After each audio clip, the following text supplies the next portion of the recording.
we will understand the meaning and characteristic of monopolistic competition. Monopolistic competition is a market structure which lies in between the perfect competition and monopoly, and thus it has the features or characteristics of both the market structures. The concept of monopolistic competition is more realistic than the perfect competition and monopoly, and we can even relate this type of market structure with the one which is prevailing in our current markets. In this module, we will thus study the model given by Professor E.H. Chamberlin in his book The Theory of Monopolistic Competition in 1933. After studying this module, you shall be able to know the meaning of monopolistic competition and its characteristics, learn how a monopolistic competitive firm determines its equilibrium in the short run and the long run, learn the concept of economic efficiency under monopolistic competition, learn the concept of excess capacity. By definition, monopolistic competition refers to a market structure in which a large number of sellers sell differentiated products which are close substitutes for one another. Here, a close substitute is one where cross elasticity is close to unity or greater. Monopolistic competition combines the basic elements of both perfect competition and monopoly. The element of monopoly in monopolistic competition arises from the fact that each firm has an absolute right to produce and sell a branded or patented product. Other firms are prevented by laws from producing and selling a branded product of other firms. This gives a firm monopoly power over production, pricing, and sale of its own branded product. For example, consider the toilet soap industry. There are a number of brand names available in the market. For example, Lux, Lyril, Palmolive, Fairglow, Pierce, Fa, Rexona, Lifebuoy, Carmel, Godrej, Synthol, Ponds, Dove, Dettol, and so on. Each of these branded toilet soaps is produced and sold by a company having monopoly power over the product. Similarly, Maruti Udyog Limited has monopoly power for producing and selling cars under the brand name Maruti. No other car manufacturing company can produce and sell cars under this brand name.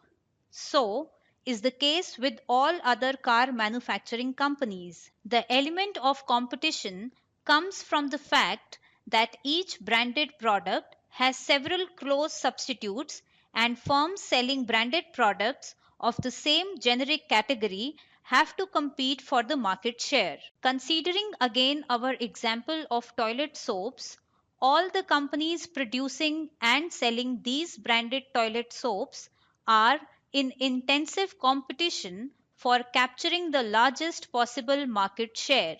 One index of the competition between them is the amount that they spend advertising their product. These features of the toilet soap industry make it monopolistically competitive. Toothpaste industry with a number of branded products names example Binaca, Colgate, Close-Up, Pepsodent, Forhens, Cibaca, Neem, Meswak, Signal, Promise, Prestige, and so on is another example of monopolistic competition. So is the case with major industrial products in India, example electrical tubes and bulbs, TV sets, refrigerators, air conditioners, personal computers, textile goods, tea, coffee, cigarettes, soft drinks, cold creams, shampoos, detergents, shaving blades, shaving cream, hair oil, hair dyes, shoes, wrist watches, steel, cement, mobile phones, and so on. Let's now have a look at the characteristics of monopolistic competition. Monopolistic competition is characterized by the following features. 1. Large number of buyers and sellers. 2. Product differentiation. 3. Freedom of entry and exit. 4. Market power. 5. Non-price competition. 6. Absence of interdependence among firms. 7.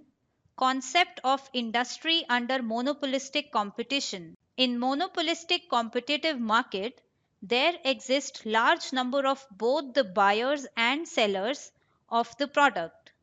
This is the same feature as of the perfect competition. However, there is one difference that competitive firms are very small relative to the size of the market, whereas in monopolistic competition, the firms are not so small in relation to the size of the market. Moving on to the product differentiation, since various firms under monopolistic competition compete with each other, thus they compete by selling differentiated products that are either similar or close substitutes of each other. Hence, the prices of the products are not too much different from each other. Moreover, the cross price elasticity of demand for the products is large but not infinite. Next is the freedom of entry and exit. It is relatively easy for the new firms to enter a monopolistic competition market industry and for the existing firms to leave the industry. If the industry is profitable, new firms will enter the industry, and similarly, any firm can leave the industry if it incurs losses.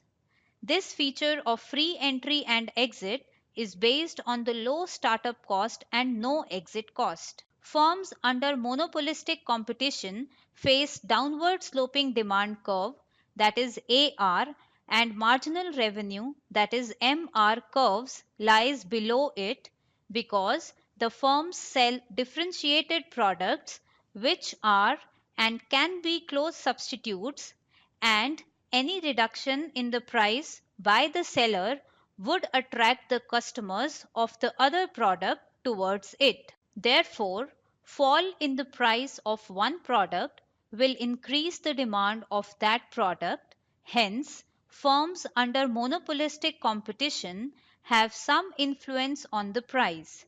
Moreover, the demand curve is comparatively more elastic in this market structure, but it is not perfectly elastic. Further, we discuss non-price competition. Firms under monopolistic competition compete not only in terms of prices but also on other non-price variables which the firm spends on advertising like marketing, cost, sales promotion expenses, etc. Absence of interdependence among firms. In monopolistic competition, each firm acts more or less independent and have their own price policies regarding the prices and the output. Hence, the change in the pricing policy of one firm does not have a significant effect on the price and output of the other firm. Next, let us understand the concept of industry under monopolistic competition. Industry is defined as the number of firms selling homogeneous or identical products. However, with product differentiation, the definition of industry becomes ambiguous. Hence, Professor Chamberlin has replaced the concept of industry with the group of firms producing differentiated products which are close substitutes of each other and have high cross price elasticity of demand. The table shows the comparison of features of the monopolistic competition with that of the other market forms, namely perfect competition and monopoly. Both monopolistic competition and perfect competition share a common feature of having large number of firms, free entry and exit, and zero economic profits. The features that monopolistic competition shares with the monopoly includes downward sloping demand curve, supernormal profits in the short run, non-pricing competition, and dead weight loss. Chamberlin has made the following explicit and implicit assumptions to develop his theory of monopolistic competition. First, there are large number of firms selling slightly differentiated products which are close substitutes for one another. Second, the number of firms in a product group is so large that their activities, especially maneuvering of price and output, go unnoticed by the rival firms. Third, demand and cost curves for all the products and for all the firms of the group are uniform. That is, firms face identical demand, including perceived one, and cost curves. Fourth, consumers' preferences are evenly distributed among the different products and product differentiations are not such that they make a difference in cost. Since monopolistically competitive firms have downward sloping demand curve, so they have some market power and can influence the price as each firm sells differentiated product which is not exactly similar to the product of the other firm, but yes, somewhat substitute to the product of the other firms. Moreover, there exist no major barriers to entry or exit in the monopolistic competition, thus, this feature puts a limit on the profits of the firms. Now, because of the free entry, the new firms will keep entering a monopolistic competition market until the economic profits are driven to zero. Let us understand the short run equilibrium with the help of a diagram. In the diagram, output is measured on x-axis and cost is measured on y-axis. Here, AR is the demand curve of the monopolistic competitive firm which is downward sloping because they sell differentiated products. MR is the corresponding marginal revenue curve. MC is the marginal cost curve and AC is the average cost curve of a monopolistic competitive firm. A profit maximizing firm will produce where its MR is equals to MC. In this case, P is greater than AC, so firms earn supernormal profits, as indicated by the rectangle area in the figure. Here, the second order condition is also satisfied at the equilibrium, that is, delta MR by delta Q is less than delta MC by delta Q. The long run conditions differ from the short run conditions because in the long run, first, new firms enter the industry, second, firms indulge in price competition, third, changes 1 and 2 take place simultaneously, and fourth, firms advertise their product more vigorously. When monopolistically competitive firms earn positive or supernormal profits in the short run, then this attracts new firms to enter the market and hence new potential firms start producing their own differentiated product in the market. This reduces the economic profit of the market as the existing firms lose their market share and their demand curve shifts down. This will go on till all the firms earn only normal profits and the economic profits comes to zero. We shall understand the long run equilibrium graphically. In the diagram, we have output on the x-axis and price on the y-axis. In order to maximize profits, firms will produce where MR is equals to MC. Here, one point to note is that the demand curve is tangent to the firm's AC curve, which implies P is equals to AC and economic profits is equals to 0. Hence, we can write the following long-run equilibrium conditions under monopolistic competition. MR is equals to MC, delta MC by delta Q is less than delta MR by delta Q, P is equals to AC. Perfectly competitive firms are economically efficient because they maximize the sum of producer and consumer surplus, whereas monopoly leads to a loss in the social welfare of the society. Let's see here if the monopolistically competitive firms are efficient or not, and how are they compared with the competitive firms. Sources of inefficiencies can be explained with the help of a diagram. There are basically two sources of inefficiencies in monopolistic competitive firms. Under monopolistic competition, equilibrium price exceeds marginal cost, whereas under perfect competition, P is equals to MC. Let us understand this with the help of a diagram. In the figure, we have output on the x-axis and cost and revenue on the y-axis. Since under monopolistic competition, P is greater than MC, this means that value to the consumers of the additional units of output exceeds the cost of producing that output. The sum of consumer and producer surplus can be maximized if the output was expanded up to the point where P is equals to MC by the MKL region in the figure. Hence, MKL region is the deadweight loss under monopolistic competition that arises due to the existence of monopoly power, downward sloping demand curve. Hence, social welfare is not maximized under monopolistic competition. Because of the free entry and exit assumption under perfect competition and monopolistic competition, long-run equilibrium occurs where P is equals to AC, that is, economic profits is equals to 0 in the long run. However, there is one important difference in both types of market, that is, in case of a competitive firm, zero profits occurs at the minimum of the average cost curve. However, under monopolistic competition, the zero profits occurs on the falling portion of the average cost curve and not at its minimum. This happens because firms face downward sloping demand curve and therefore the 0 point occurs to the left of the minimum of the average cost curve.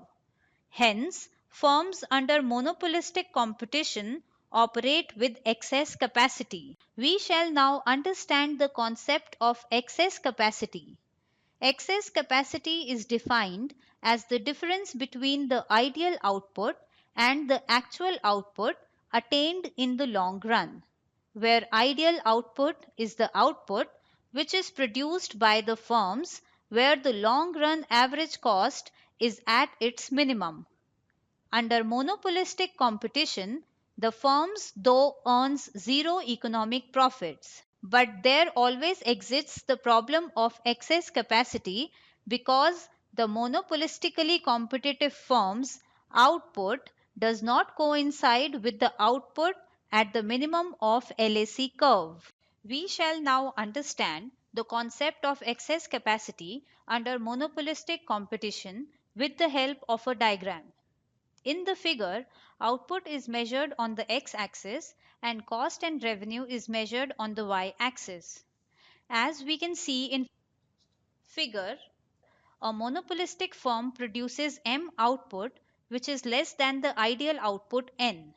This difference is termed as excess capacity because each firm is producing its output at an average cost that is higher than it could achieve by producing its capacity output. Excess capacity is a kind of inefficiency of the firms which reduces the social welfare and makes the consumers worse off. Professor Chamberlin's explanation of the theory of excess capacity is different from that of ideal output under perfect competition. Under perfect competition, each firm produces at the minimum on its LAC curve, and its horizontal demand curve is tangent to it at that point.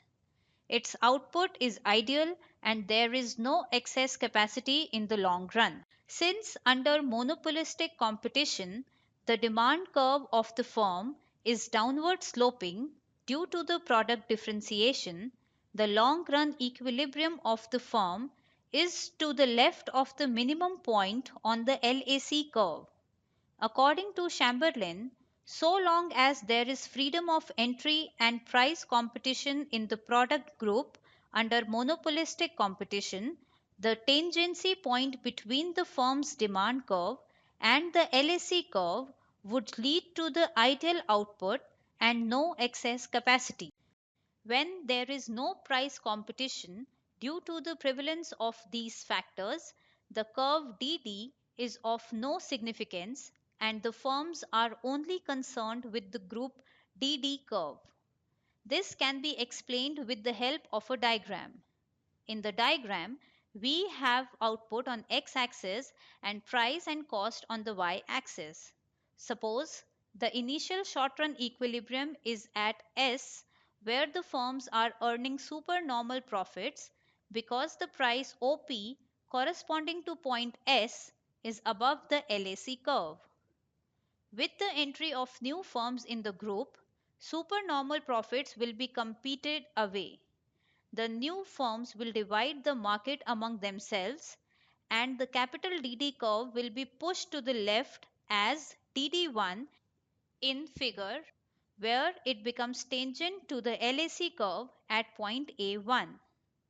This point A1 is of stable equilibrium in the absence of price competition for all the firms in the group and they are earning only normal profits. Each firm is producing and selling OQ output at QA is equals to OP price. In Chamberlin's analysis, O1 is the ideal output, but each firm in the group is producing OQ output in the absence of price competition. Thus, OQ1 represents excess capacity under non-price monopolistic competition. The monopolistic competition given by Chamberlin is characteristically closer to the perfect competition. There are, however, significant differences between the two kinds of markets in respect of 1. The number of firms, 2. The nature of product, 3. The nature of competition, 4. Efficiency in production, and 5. Capacity utilization. Let us now understand the first characteristic, number of firms. The number of firms in both monopolistic competition and perfect competition is very large, but the number of firms under perfect competition is much larger than that under monopolistic competition. The number of firms in perfect competition is so large that an individual firm has absolutely no control on the price of its product. Price is determined by the market forces and is given to the firm. However, under monopolistic competition, the number of firms is only so large that an individual firm does have power to change price of its product, especially under the condition of product differentiation. A firm can increase the price of its product and still retain some of its buyers, which are not possible under perfect competition, and if a firm cuts down the price of its product, it captures a part of the market of the rival firms. On the contrary, if a firm in perfect competition cuts down the price, it goes out of the market itself. Moreover, the competitive firms are very small relative to the size of the market, whereas in monopolistic competition, the firms are not so small in relation to the size of the market. Under perfect competition, product is homogeneous and therefore the product of each seller is treated as a perfect substitute for the product of other firms. Under monopolistic competition, on the other hand, there is product differentiation and the product of each firm is a close substitute for that of the others. Next is the nature of competition. Under perfect competition with homogeneity of products, there is practically no competition. Each firm faces a horizontal demand curve and sells any quantity without affecting the market share of other firms. On the other hand, under monopolistic competition, the firms face a downward sloping demand curve due to the product differentiation. Competition between the firms may take the form of price competition or non-price competition, where non-price competition takes the form of competitive advertising of the product by the firms. Moving on to efficiency in production. Efficiency in production under monopolistic competition and perfect competition is compared on the basis of their equilibrium output. Though the rules for profit maximization are the same for the firms in both the kinds of the markets, that is, MR is equals to MC with MC rising, but still the equilibrium output under perfect competition is higher than that under the monopolistic competition. Moreover, the production under perfect competition is more efficient than under the monopolistic competition. Next is capacity utilization. In continuation with the issue of efficiency in production, it has been shown that capacity utilization under monopolistic competition is lower than that under the perfect competition. It means that under monopolistic competition, there is underutilization of capacity, that is, there is excess capacity under the monopolistic competition, whereas there is none under the perfect competition. Chamberlin's theory is criticized on the following grounds. Chamberlin's theory has low predicting power. Chamberlin's model is challenged on the theoretical grounds. Chamberlin's model makes unrealistic assumptions like assuming the identical cost and revenue curves are not justified, assuming no interdependence is not reasonable, assuming that firms do not learn is not correct. The two other points on which Chamberlin's theory was criticized are: Chamberlin's measure of excess capacity is logically inconsistent. Chamberlin's model lacks empirical validity. Despite these damaging criticism, Chamberlin's theory of monopolistic competition is regarded as a significant contribution to the theory of value and remains a subject matter of microeconomics for an analytical rigor and insight that it provides in analyzing a monopolistically competitive market. Let us now summarize what we have learned in this module. This module has explained the characteristics of monopolistic competition, which is a combination of perfect competition and monopoly. Moreover, the short-run equilibrium of a monopolistically competitive firm shows the same effect as of monopoly, but in the long run it ended up with excess capacity and with zero economic profits. Monopolistic competitive market also has the same inefficiency of deadweight loss as that of monopoly, which arises due to the downward sloping demand curve, that is, which arises due to market power. At the end, we have compared the monopolistic competition market structure with the perfect competition in detail, and we have also pointed out the criticism of the Chamberlin's monopolistic competitive theory of pricing.